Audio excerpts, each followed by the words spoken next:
Like, subscribe, and share, family.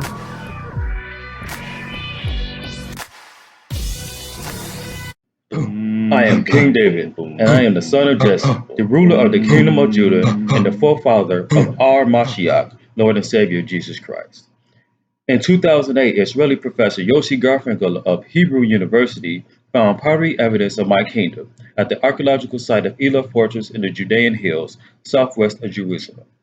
The image you see of me was painted in 1411 and was found in the Hall of Giants in Trinci Palace, Foligno, Italy.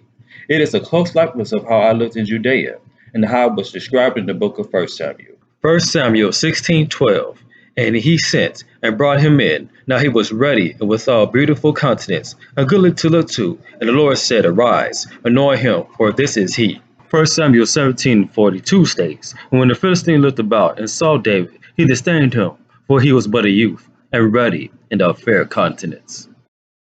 I was described as of ruddy countenance, as I am depicted here, because the pictures of these animals show ruddy historically meant reddish brown. This fact was hidden in your modern times because the children of the serpent has blinded your eyes from the truth. It was the Apostle Paul in Romans 11:25 that warned us of this fact when he said, For I will not, brethren, that you should be ignorant of this mystery, lest you should be wise in your own conceits, that blindness in part has happened to Israel, until the fullness of the Gentiles be come in. This is a depiction of the giant Goliath. He is the Philistine descendant of the Nephilim who I defeated with a slingshot. Before battle, he mocked me because of my ruddy skin, as it says here in 1 Samuel 17:42. And when the Philistine looked about and saw David, he disdained him, for he was but a youth, and ruddy and of fair countenance. Goliath mocked my skin color because he was a child of the serpent, the devil. You must understand, my bloodline goes directly back to Adam, the first man. This is the oldest known depiction of Adam and his wife, Eve. Adam and his descendants were given dominion over the earth. Genesis, first chapter, 26 to the 28th verse says, And God said, Let us make man in our own image, after our own likeness, and let them have dominion over the fish of the sea, over the fowl of the air, and over the cattle, and over all the earth, and over a creeping thing that creepeth upon the earth. So God created man in his own image. In the image of God created he him, male and female created he them. And God blessed them. And God said unto them, Be fruitful, and multiply, and replenish the earth, and subdue it, and have dominion over the fish of the sea, over the fowl of the air, and over every living thing that moveth upon the earth.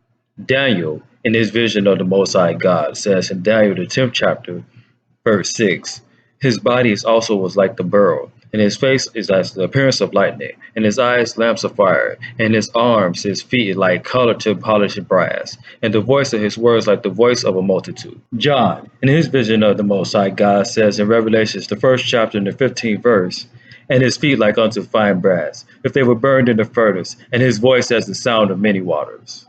Adam, along with his descendants, Were created in the image of the Most High God.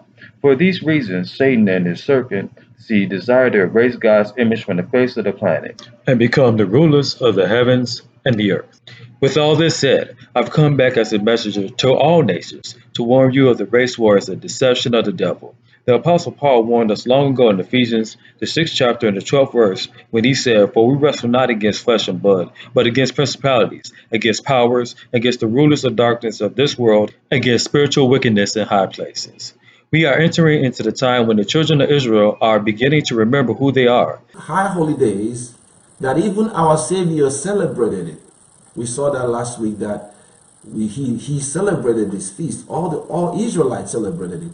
It means so much to us. And now we're taking back our culture, our language. We're taking back our true history as the daughters of and sons of Zion. So we praise all praises to the Almighty. All praises. All praises. And the man of perdition is being revealed. Follow me as I show you how the world has been blinded from the truth, and our Savior Yehoshua, Jesus, has come to save whomever will believe in him from the destruction of the serpent seed and Armageddon. Follow me as we renew our faith in the forgotten Christ.